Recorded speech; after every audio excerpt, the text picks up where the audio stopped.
राजा पृथु का चरित्र। मुनियों ने कहा, लोमहर्षण जी, पृथु के जन्म की कथा विस्तार पूर्वक कहिए। उन महात्मा ने इस पृथ्वी का किस प्रकार दोहन किया था। लोमहर्षण जी बोले, द्विजवरों, मैं वेन कुमार पृथु की कथा विस्तार के साथ सुनाता हूँ। आप लोग एकाग्रचित्त होकर सुने। ब्रह्मानो जो पवित्र नहीं रहता, जिसका हृदय खोटा है, जो अपने शासन में नहीं है, जो व्रत का पालन नहीं करता, तथा जो कृतंग और अहितकारी है, ऐसे पुरुष को मैं यह प्रसंग नहीं सुना सकता। यह स्वर्ग देने वाला, यश और आयु की वृद्धि करने वाला, परम धन्य, वेदों के तुल्य मान्य तथा गूढ़ रहस्य है। ऋषियों ने जैसा कहा वह सब मैं जयो का तयो सुना रहा हूँ। सुनो। जो प्रतिदिन ब्रह्मानों को नमस्कार करके वेन कुमार पृथ्वी के चरित्र का विस्तार पूर्वक कीर्तन करता है, उसे अमुक कर्म मैंने किया है और अमुक नहीं किया। इस बात का शोक नहीं होता। पूर्व काल की बात है। अत्रि कुल में उत्पन्न प्रजापति अंग बड़े धर्मात्मा और धर्म के रक्षक थे। वे अत्रि के समान ही तेजस्वी थे। उनका पुत्र वेन था, जो धर्म के तत्वों को बिल्कुल नहीं समझता था। उसका जन्म मृत्यु कन्या सुनीता के गर्भ से हुआ था। अपने नाना के स्वभाव दोष के कारण वह धर्म को पीछे रखकर काम और लोभ में वृत हो गया। उसने धर्म की मर्यादा भंग कर दी और वैदिक धर्मों का उल्लंघन करके वह अधर्म में तत्पर हो गया। विनाश काल उपस्थित होने के कारण उसने यह क्रूर प्रतिज्ञा कर ली थी कि किसी को यज्ञ और होम नहीं करने दिया जाएगा। यजन करने योग्य यज्ञ करने वाला तथा यज्ञ भी मैं ही हूँ।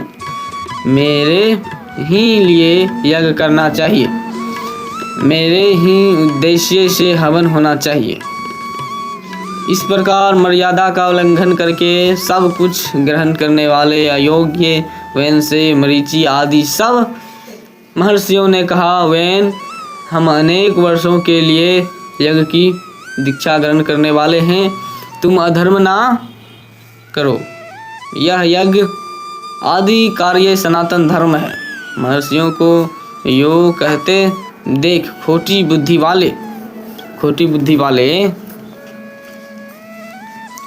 वाले वेन ने हंसकर कहा, अरे मेरे सिवा दूसरा कौन धर्म का त्राष्टा है। मैं किसकी बात सुनूं। विद्या, पराक्रम, तपस्या और सत्य के द्वारा मेरी समानता करने वाला इस भूतल पर कौन है। मैं ही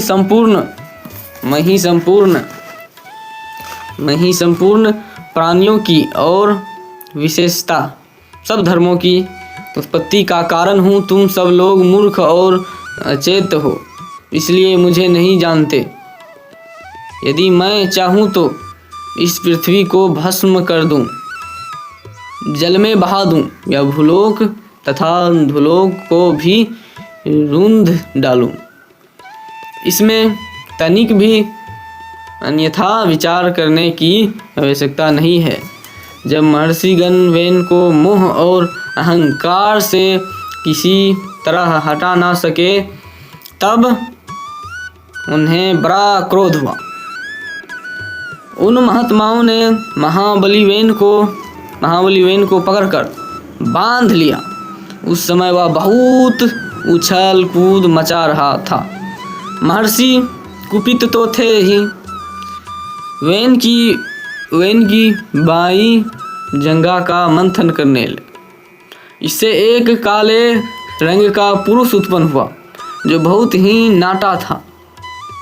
वह भयभीत हो हाथ जोड़कर खड़ा हो गया। उससे व्याकुल देखकर अत्रि ने कहा, निषीद बैठ जा। इससे वह निषाद वंश का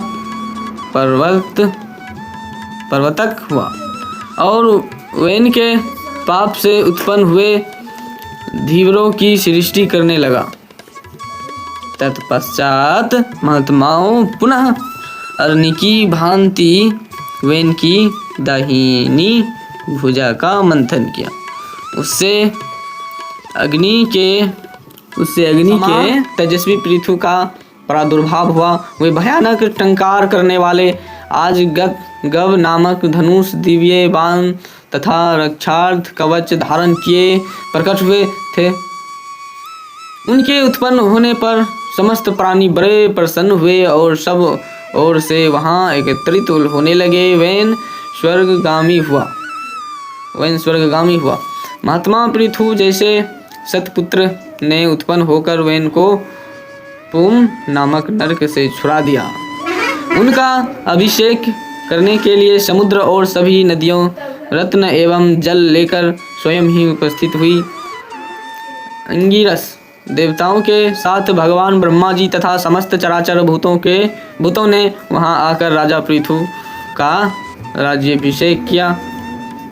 उन महाराज ने सभी प्रजा का मनोरंजन किया।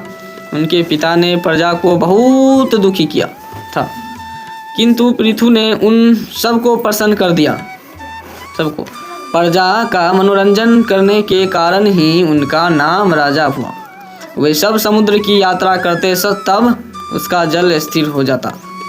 पर्वत उन्हें जाने के लिए मार्ग दे देते थे और उनके रथ की ध्वजा कभी भंग नहीं हुई।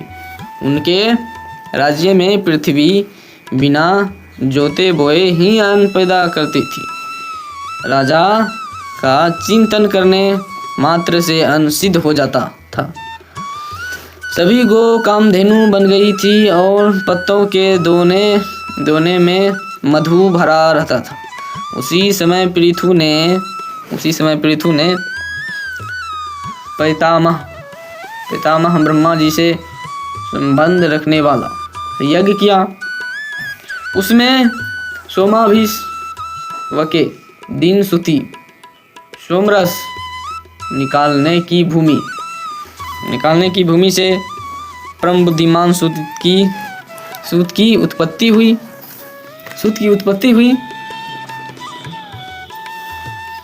उसी महायज्ञ में विद्वान मागध का भी प्रादुर्भाव हुआ। उन दोनों को महर्षियों ने पृथु की स्तुति करने के लिए बुलाया और कहा, तुम लोग इन महाराज की स्तुति करो, यह कार्य तुम्हारे अनुरूप और ये महाराज भी इसके योग्य पात्र हैं। यह सुनकर सूत और सोतर मागध ने उन महर्षियों से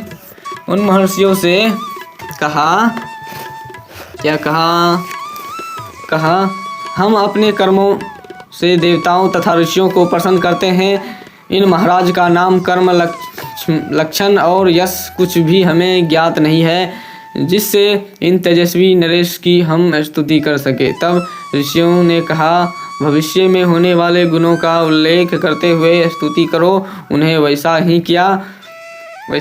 उन्होंने जो कर्म बताए उन्हीं को महाबली पृथु ने पीछे से पूर्ण किया। तभी से लोक में सूत, मागध और वंदीज जिनों के द्वारा आशीर्वाद दिलाने की परिपाटी चल पड़ी। वे दोनों जब स्तुति कर चुके तब महाराज पृथु ने अत्यंत प्रसन्न होकर अनूप देश का राज्य सूत को और मगध को दिया। पृथु को देखकर अत्यंत प्रसन्न हुई प्रजा से महर्षियों ने कहा, ये महाराज तुम्हें जीविका प्रदान करने वाले होंगे।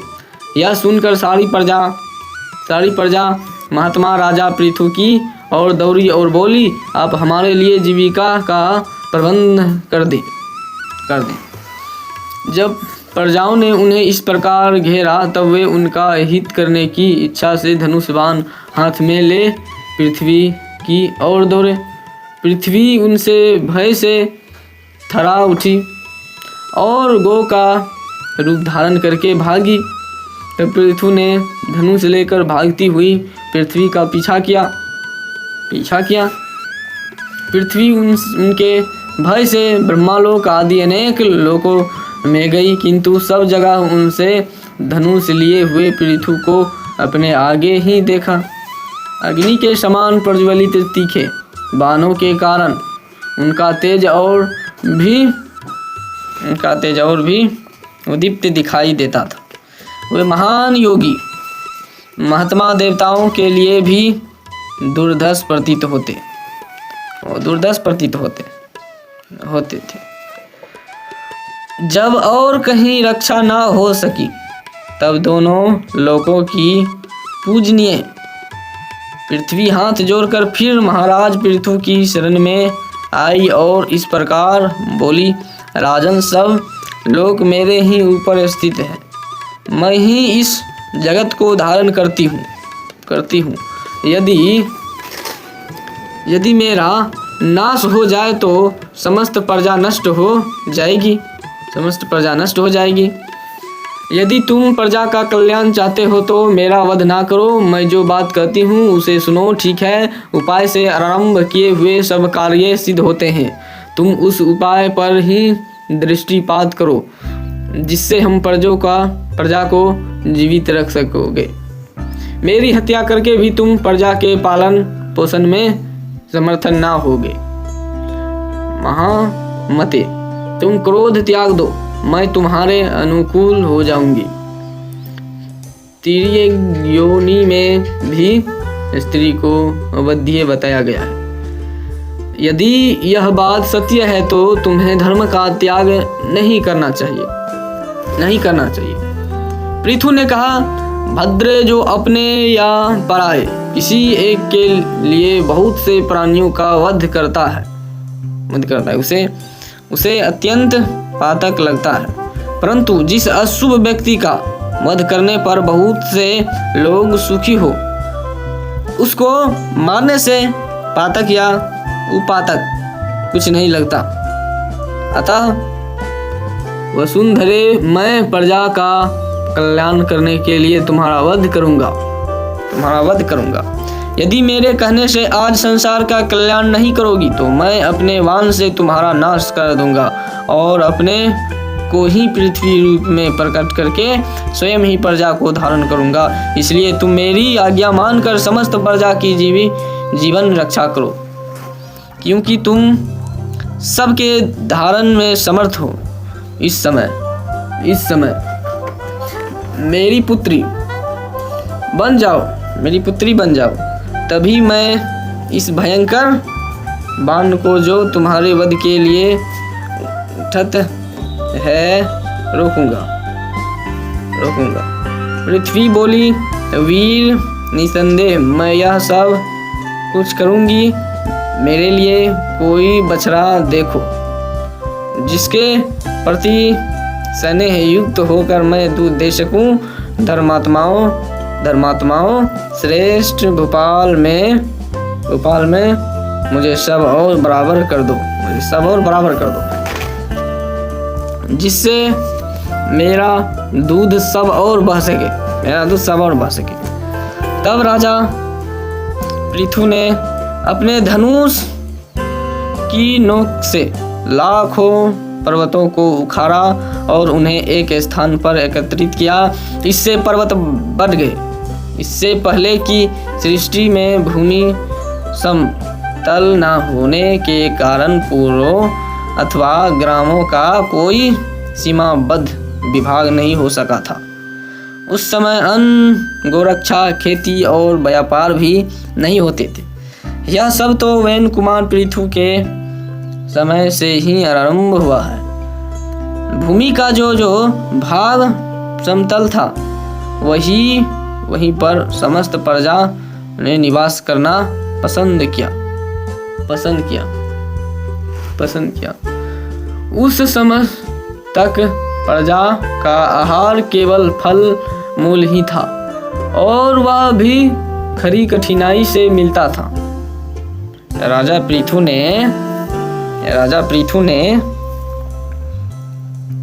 ने स्वयंभू मनु को बछड़ा बनाकर अपने हाथ में ही पृथ्वी को दुहा। उन प्रतापी नरेश ने पृथ्वी से सब प्रकार के अन्नों का दोहन किया। उसी अन्न से आज भी सब प्रजा जीवन धारण करती है। उन समय ऋषि देवता पितर नाग दैत्य पुण्यजन गंधर्व पर्वत और वृक्ष सब ने पृथ्वी को दुहा। उनके दूध बछड़ा पात्र और दुहने वाला ये सभी पृथक पृथक थे। ऋषियों के चंद्रमा बछड़ा बने। बृहस्पति ने दुहने का काम किया। तपोमय ब्रह्मा उनका दूध था और वेद ही उनके पात्र थे। देवताओं ने सुवर्णमय पात्र लेकर पुष्टिकारक दूध दुहा। उनके लिए इंद्र बछड़ा बने और भगवान सूर्य ने दुहने का काम किया। पितरों चांदनी का पात्र था। प्रतापी यम बछड़ा बने। अंत कने दूध दुहा। उनके दूध को स्वधा नाम दिया गया है। नागों ने तक्षक को बछड़ा बनाया। तुम्बिका पात्र रखा। ऐरावत नाग से दुहने का काम किया। ऐरावत नाग ने दुहने का काम किया, कम कर लिया और विष रूपी दूध का दोहन किया। असुरों में मधु दुहने वाला बना। उसने मायामय दूध दुहा। उस समय विरोचन बछड़ा बना था और लोहे के पात्र में दूध दुहा गया था। यक्षों का कच्चा पात्र था। कुबेर बछड़ा बने थे। रजत नाभ यक्ष दुहने वाला था और अंतर्धान होने की विद्या ही उनका दूध था। राक्षसेंद्रों में सुमाली नामक राक्षस बछड़ा बना। रजतनाभ दुहने वाला था। उसने कपाल रूपी पात्र में सोहनी रूपी दूध का दोहन किया। गंधर्वों में चित्ररथ ने बछड़े का काम पूरा किया। कमल ही उनका पात्र था। सुरुचि दुहने वाला था और पवित्र सुगंध ही उनका दूध था। पर्वतों में महागिरी मेरु ने हिमवान को बछड़ा बनाया और स्वयं दुहने वाला बनकर शिलामय पात्र में रत्नों एवं औषधियों को दूध के रूप में दुहा। वृक्षों प्लक्ष पाकर बछड़ा था। खिले हुए साल के वृक्ष ने दुहने का काम किया। पलाश का पात्र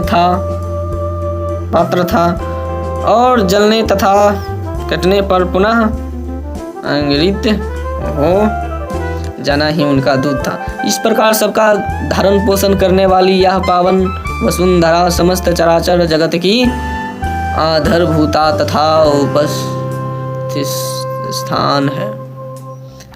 यह सब कामनाओं को देने वाली तथा सब प्रकार के अन्नों को अंकुरित करने वाली है। गौ रूपा पृथ्वी मेदिनी के नाम से विख्यात है। यह समुद्र तक पृथु के ही अधिकार में थी। मधु और केटव के मेद से व्याप्त होने के कारण यह मेदिनी कहलाती है। फिर राजा पृथु की आज्ञा के अनुसार भूदेवी उनकी पुत्री बन गई, इसलिए इसे पृथ्वी भी कहते हैं। पृथु ने इस पृथ्वी का विभाग और शोधन किया, जिससे यह अन्न की खान और समृद्धि शालिनी बन गई। गांवों और नगरों के कारण इसकी बड़ी शोभा होने लगी। वैन कुमार महाराज पृथु का ऐसा ही प्रभाव था, इसमें संदेह नहीं कि वे समस्त प्राणियों के पूजनीय और वंदनीय है। वेद वेदांगों के पारंगत विद्वान ब्राह्मणों को भी महाराज पृथु ही वंदना करनी चाहिए, क्योंकि वे सनातन ब्रह्मा योनि है। राज्य की इच्छा रखने वाले राजाओं के लिए भी परम प्रतापी महाराज पृथु ही वंदनीय है। युद्ध में विजय की कामना करने वाले पराक्रमी योद्धाओं को भी उन्हें मस्तक झुकाना चाहिए, क्योंकि योद्धाओं में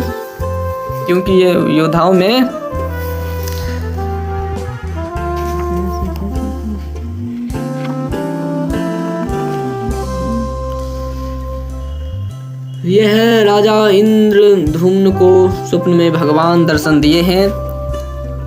ये देखिए, ये है मार्कंडेय मुनि को प्रलय समुद्र में बाल मुकुंद के दर्शन। यहाँ